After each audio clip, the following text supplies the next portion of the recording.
inclusive nas saídas de emergência, deixando livre o acesso ao corredor. Compartimentos superiores deverão ser utilizados somente para acomodação de bagagens maiores, como malas.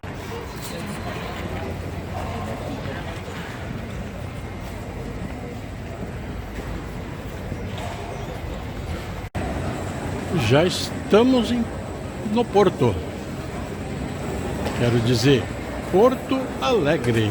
Isso aí, minha gente.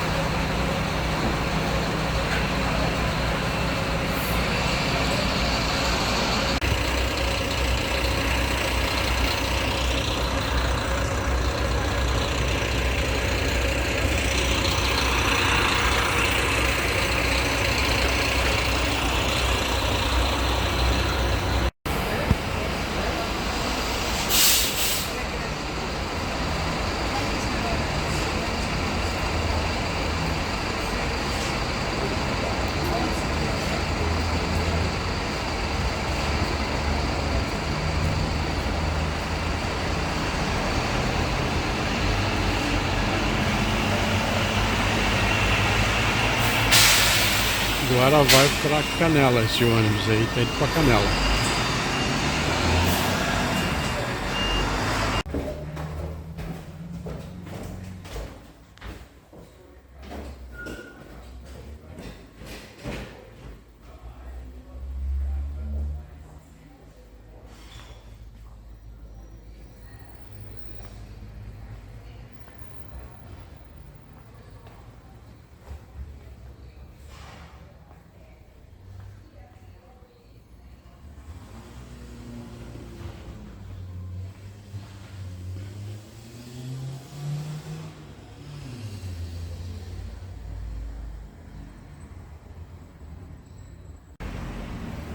Bom, achei o hotel, deixei as bagagens lá. Agora vamos procurar algum lugar para almoçar. Vamos subir a ladeira aqui. Vamos procurar ali na rua principal um lugar para almoçar.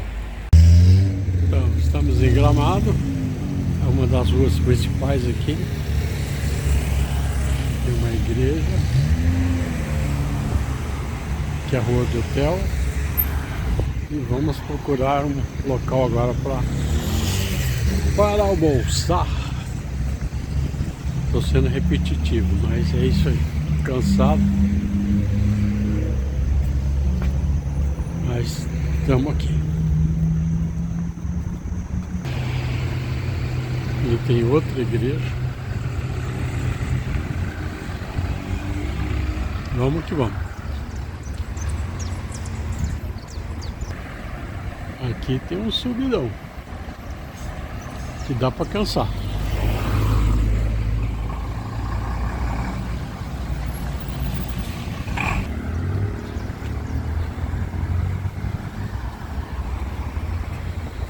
Achei um aqui, vamos ver.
Gramado.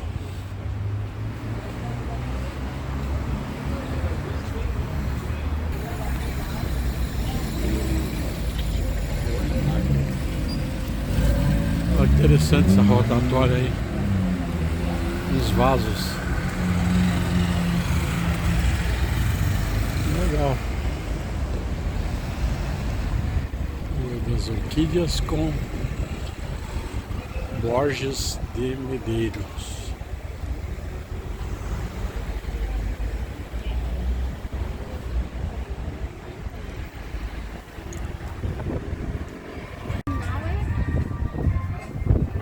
Pode filmar vocês? Pode, claro. Olha lá, essa aqui é a futura roda gigante de Canela, hein? Olha Tá só. inaugurando daqui uns 2 meses, eu acho. Legal, hein? Pelo trabalho dela. Né? E lá é o negócio da... Aquele é da NASA. Da NASA. Ali tem o Museu da Moda do lado, né? Aham. Então vamos lá. Aqui é o famoso Mundo a Vapor. É o parque temático mais antigo de Canela. É? Não. Tudo igual. Que vontade, irmão, pode ser. Acho que vai precisar pra... Tudo bem? Bom passeio pra vocês. Obrigado. Obrigado.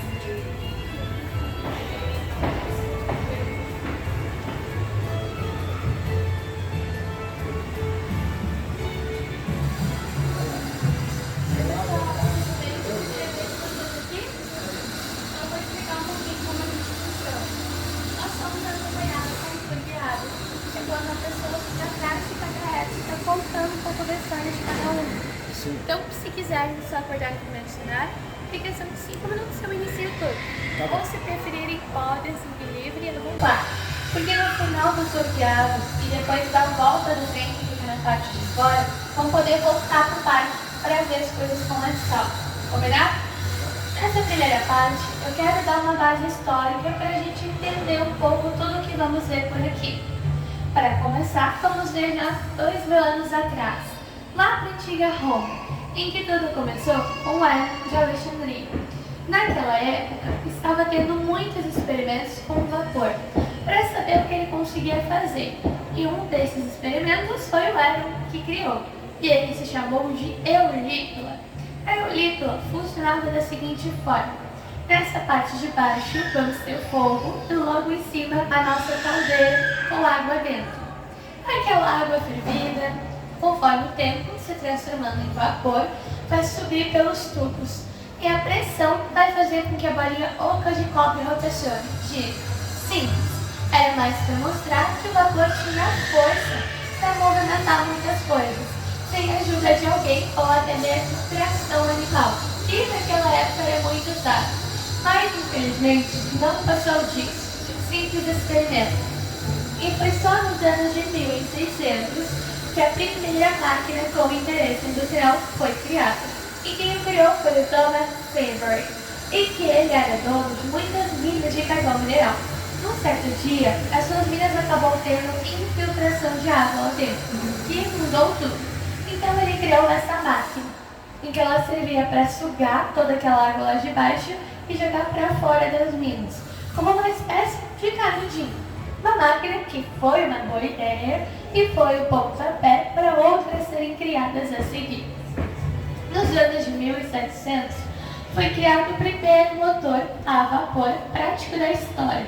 E quem criou foi o Thomas Newcomen, e que a ideia dele era pegar a máquina de Savery e evoluir, que em vez do motor dele ficar debaixo das minas, para sugar toda aquela água acumulada, ele ficava do lado de fora e bombeava a água. Era um motor que funcionava, mas ele era movido a vapor, então ele acabava demorando o dobro de hora para fazer o seu trabalho, se tornando lento, chato de trabalhar e também muito caro, né? Pela queima de combustível de água. E o que a gente vai ver aqui dentro é a criação da vida de 3 queridos irmãos. Seu Omar, representado na estátua, Hermes, o caçulinha, e o seu Benito. Eles são filhos do seu Ernesto Bang, e é aí que toda a história da sua família começa. O seu Ernesto, lá na década de 20, era dono de uma grande oficina, aqui mesmo, na cidade de Canela, no tempo que a oficina escreveu com 2 F's e CH. Ele consertava máquinas movidas a vapor, que hoje são chamadas de locomóveis. Locomóvel como essa vermelha atrás de vocês, que aliás ela é original de fábrica, e ela foi criada para dar movimento a algo. Os meninos, desde pequenos, foram criados dentro da oficina do pai, vendo o seu Ernesto consertando máquinas como essa vermelha atrás de vocês. Num certo dia, o seu Omar, com apenas 16 anos, decide entrar escondido dentro da oficina do pai, pegar sucatas, peças que o seu Ernesto não usava para conserto e que também não ia dar conta nenhuma se sumisse. Ele cria a sua primeira locomotive. Essa é igual a que está atrás de vocês. A única coisa, pelo seu tamanho de miniatura, é uma locomotive totalmente funcional, apesar de já ter os seus 74 anos. Ela é a nossa relíquia aqui do parque, como muitas que vamos ver a seguir. O seu Omar, ele descobriu uma grande paixão em fazer miniaturas como essa. E é daí que surge a ideia de fazer réplicas no mundo todo, todas em miniatura, que é o que vamos conhecer hoje. O seu Benito, ele foi a mente empresária, foi o grande fundador do parque. Foi ele que deu a ideia para o seu Omar de tirar todas as suas criações do porão e expor para a sociedade, para as pessoas conhecerem um pouco da história de cada uma. E já o Hermes, o caçulinha, ele sempre foi loucamente apaixonado por trem. E é dessa paixão que o seu Hermes decide criar o seu próprio trem. Em que é esse que no final do tour guiado eu vou acompanhar vocês para o passeio. Os irmãos Urbano nasceram e cresceram aqui mesmo, em Canela. Mas o mundo que eles conheciam, com apenas 16 anos, era bem diferente do nosso hoje. Então eu quero mostrar para vocês como era o mundo desses irmãos, passando ali atrás, na nossa...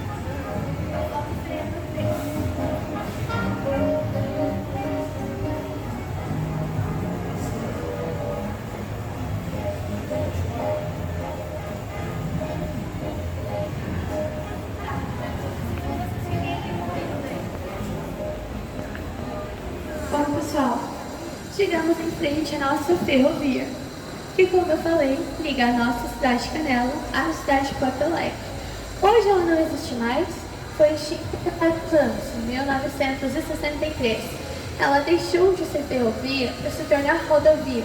Então a rota, o trajeto que a gente faz para viajar pelas cidades era o mesmo que fazia naquela época sobre trilhos. O intuito principal dessa maquete é mais para mostrar a vocês o mundo que esses três irmãos nasceram e cresceram e que eles conheciam por um tempo. Mas hoje, dentro do parque, eu quero mostrar para vocês o mundo que os irmãos criaram em miniatura.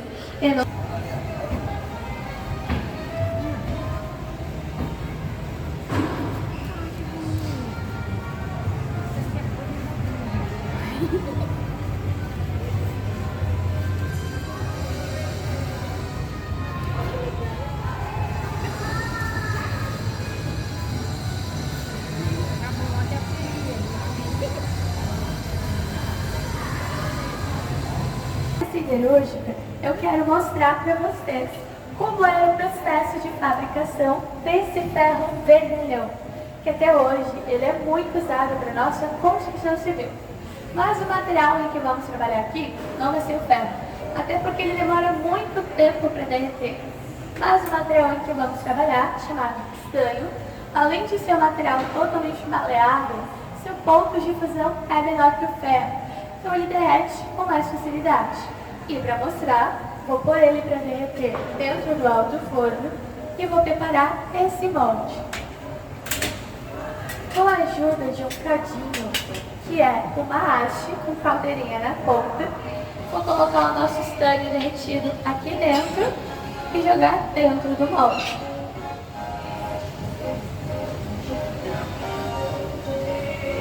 E assim que eu jogar o estanho ali, sem problema nenhum, eu já vou poder abrir o nosso molde. Porque esse material, assim que ele em contato com o ambiente, solidifica muito rápido. Se fosse ferro, ia demorar mais de 25 minutos para ele se transformar nessa barra bruta. Por isso que a gente gosta muito de estanho por aqui. E agora, para ele se transformar no nosso vergalhão, ele vai passar por 3 etapas de laminação. A primeira, ele vai perder todas as suas imperfeições. Já na segunda, ele vai perder a espessura e ganhar comprimento. Então ele vai estar mais fino e mais comprido de quando sair do nosso molde. E já na última, ele vai perder o seu formato quadrado e desse lado, em miniatura, já vai sair o seu formato de vergalhão. E aqui nós vamos ter o nosso vergalhão, que era usado na década de 40, bem diferente do nosso hoje. Naquela época, as linhas de marcações eram feitas por bolinhas e hoje foram trocadas por riscos. Mas ambos servem para dar ponto de aderência, para quando colocados no concreto, secar e ficar bem fixo lá dentro, não poder ser tirado com facilidade. Mas, como a gente bem sabe, não é só isso que usamos para construir, que no sótão agora são tijolos pequenos, então podem se posicionar no cenário aqui ao lado e nós vamos produzir nossos tijolos inteiros. Italiano, lá nos anos de 1900. E a matéria-prima que nós vamos usar aqui para essa produção vai ser argila. Então eu vou começar produzindo o nosso tijolo. Vou pegar um pedaço do nosso material e colocar dentro de uma maromba. Nessa parte de trás, eu vou estirar um maquinário chamado pistão. Ele vai servir para empurrar a nossa argila contra um parafuso que está aqui dentro da maromba. E é esse parafuso que vai fazer todo o trabalho. Ele vai arrastar a nossa argila no molde, aqui na frente, para já dar ela o formato do nosso tijolo. Quando ele está no seu tamanho ideal, já podemos cortar. E aqui vamos ter ele, tirado da fábrica fresquinho. A única coisa, no seu tamanho de miniatura, totalmente liso e sem voltas. Produzido fora para ter. O material usado vai ser o mesmo, porém eu vou ter ajuda diferente. Então aqui vou ter uma prensa e um molde. No molde, eu vou colocar o nosso material, vou levar ele até a prensa e vou deixar que ela faça o seu devido trabalho. Com a ajuda de uma serrinha, eu vou cortar todo o excesso da telha. Isso vai servir para ela ficar no seu formato ideal e bem bonita. Assim que cortando o excesso, com muito cuidado, já posso levantar nossa prensa. E aqui, quase no seu formato, a gente vai ter a nossa telha italiana. Para a primeira do dia, ela não ia ser tão bonita assim, né? Mas deu para vocês entenderem como ela era produzida. Para seguir a nossa viagem, vamos deixar a Itália para trás e vir para a Alemanha, que fica aqui ao lado, bem pertinho.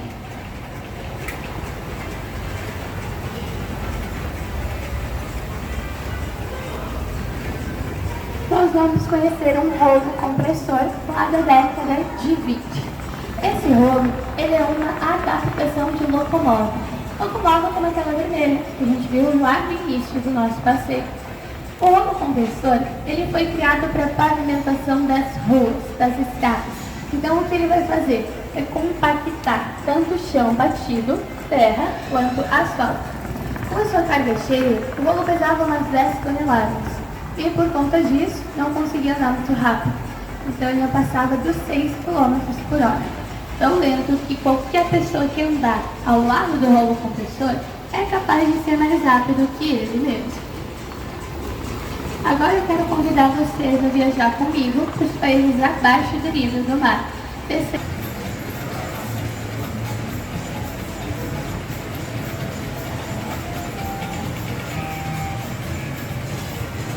Vamos conhecer uma usina eólica.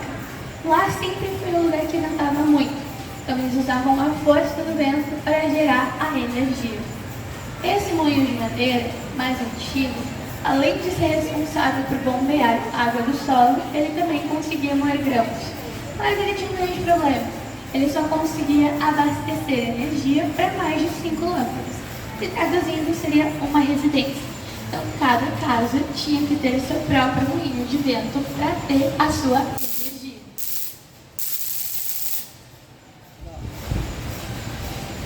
Porém, isso mudou. Atualmente, vamos ter aqueles 2 modelos de torre eólica, muito comuns até mesmo por aqui. Apenas uma torre dela abastece até mais de 4.000 residências, bem mais do que o nosso moinho de madeira. Deixando a Holanda, vamos saltar para a terra do canguru, a Austrália. E aqui vamos conhecer uma pedreira lá do século XIX. Na época em que as pedras eram extraídas de maneira manual. Assim que extraídas e quebradas, são colocadas para transporte até uma mandíbula do gritador para serem trituradas. Enquanto as pedras são trituradas, vão cair sobre um corredor seletor, um processo de 4 peneiras, em que vai peneirar essas pedras em 4 tamanhos diferentes, desde o pó de brita à brita maior. Um processo de separação tão bem pensado que não deixou de ser usado até hoje nas pedreiras. Saindo da tela do canguru, vamos pular para a terra do sol nascente, o Japão.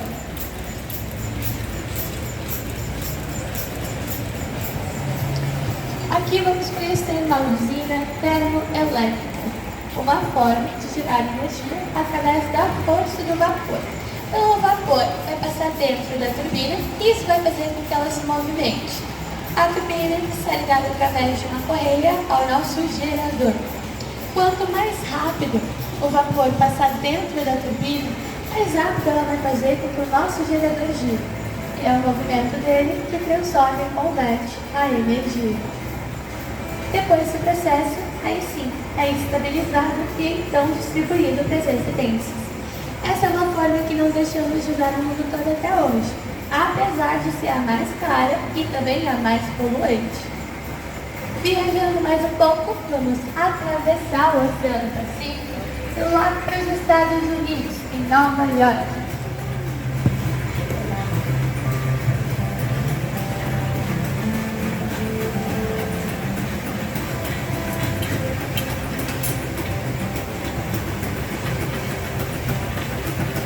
Chegamos nos Estados Unidos, em Nova York. E aqui vamos conhecer a menor fábrica de papel em atividade no mundo. Duvido encontrar uma fábrica de papel tão pequena como a nossa, pelo menos em forma de miniatura. Para iniciar, vamos ter que voltar aqui para trás e abastecer a nossa fornalha com combustível, em que ela vai servir para gerar o vapor necessário para dar movimento a toda a nossa fábrica e também para a secagem do nosso papel. Feito isso, já podemos começar com a nossa produção. Lá nos anos de 1888, o papel já era feito através da madeira. Mas o que queremos da madeira é a celulose que está em seus fibras. Então ela vai ser colocada como um disco de pedra para fazer essa extração. Se quiserem vir mais para o lado para vocês enxergar, podem ficar à vontade. Enquanto a madeira está sendo ralada, eu também vou adicionar um pouco de água. Essa madeira dilui em água conforme o tempo se transforma em uma pasta. E essa pasta já é o papel. Mas para ele pegar a sua forma, ele ainda vai passar por várias etapas antes. Ele vai ser duplamente filtrado, em que vai separar as partes grossas da madeira da mais fina. E vai vir para o tanque de mistura. Aqui vamos adicionar duas coisas muito importantes. A primeira é as águas, porque o que a gente quer 90% água e apenas 10% madeira, para ficar bem diluído. E a segunda é a cor. Usamos o verde, porque é a cor temática do parque, mas pode ser colocada em qualquer outra. Ela vai ser bombeada e então despejada na esteira de neve. E esse líquido que está saindo já é o nosso papel. E agora, para deixar de ser líquido, ele vai passar pelas suas etapas de secagem. A primeira é a lixiviação, em que metade da água que está no papel está sendo sugada, como se fosse um espremedor de pó. Em seguida, por 2 cilindros, aquecidos a 80 graus sobre 2 pesos. Eles vão definir a gramatura do nosso papel. Quanto mais pesados os cilindros, mais fino o nosso papel fica. E por último, considerada uma das etapas mais compridas por uma série de 10 calantras, aquecidas a 130 graus. E o nosso papel vai fazer um movimento de vai e vem. Vai servir para secar toda aquela água que tem o sol nele e terminar de sua forma e deixar ele assim, enchido. Então, se vocês quiserem, podem encostar. Lembrando, a gente pode escolher entre fazer um papel mais fino que esse, ou até mesmo mais grosso. A nossa viagem já está indo para sua reta final. Então agora, peço que se posicione na bandeira azul com branco lá atrás de vocês.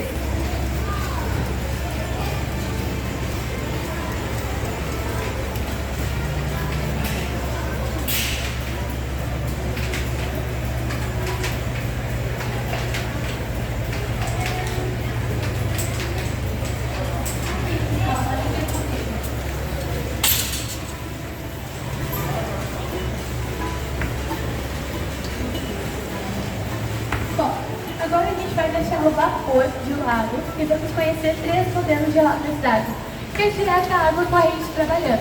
O primeiro é esse, que fica na Argentina, nos anos de 1875, em que dá movimento a toda uma fábrica de hélices. A nossa roda d'água, ela está ligada a uma série de pilões. Esses pilões, eles vão servir da moagem da folha da árvore erva mate, que é a erva que a gente usa para produzir nosso famoso chimarrão, nosso mate, que a gente toma muito por aqui. O próximo modelo de roda d'água é esse aqui lá, o mais atual. Vamos conhecer uma usina hidrelétrica, que é parecida com a termoelétrica que vimos lá no Japão, porque são 2 formas de gerar energia, que muda que lá no Japão era terra, tudo através do vapor. E aqui, como a gente percebe, é direta a água corrente trabalhando com bastante pressão. Só virar aqui ao lado, vamos viajar para a antiga Transilvânia, a Romênia. E vamos conhecer o moinho de pedra. O moinho, também movimentado por uma roda d'água gigante, que essa é a mais antiga das anteriores. Dentro do moinho vamos ter 2 pedras. Em uma tripa entre elas, vão servir para moagem de grãos.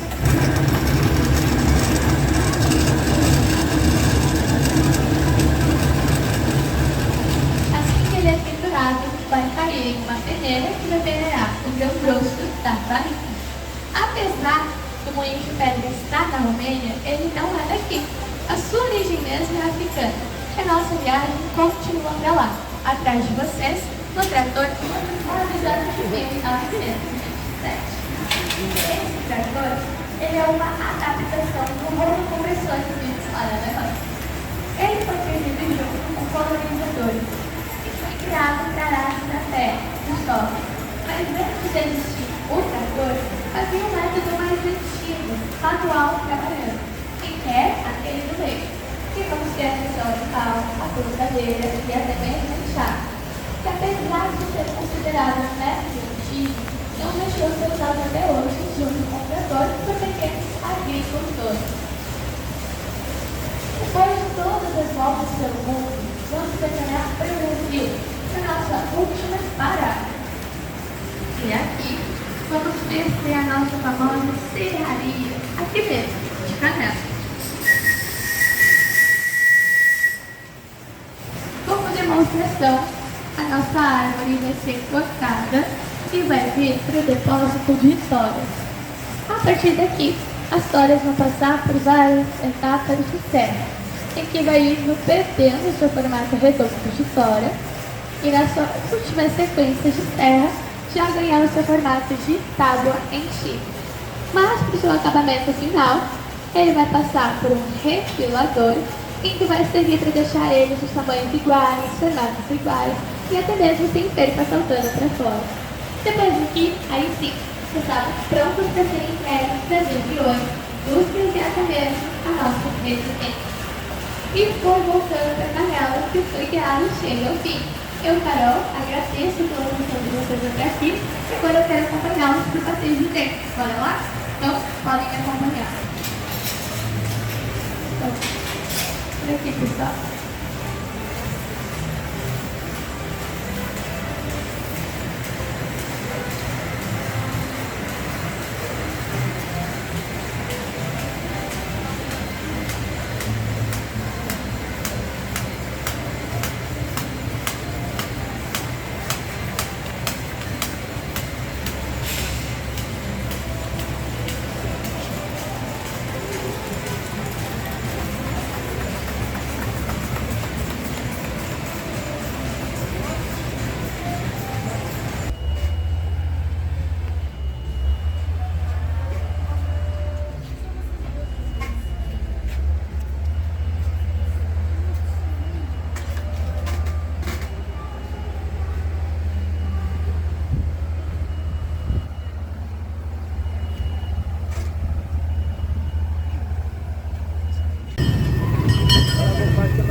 chegamos!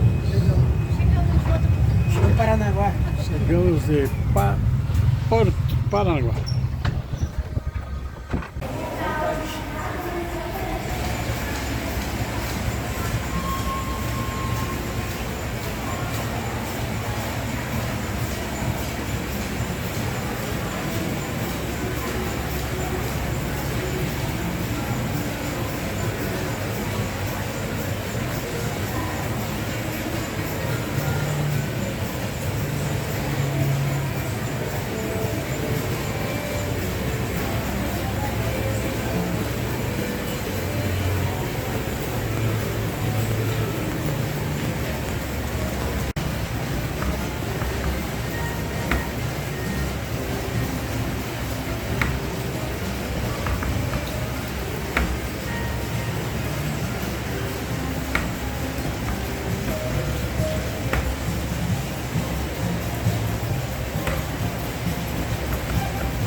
In the middle of the thickness of the material and are held firm.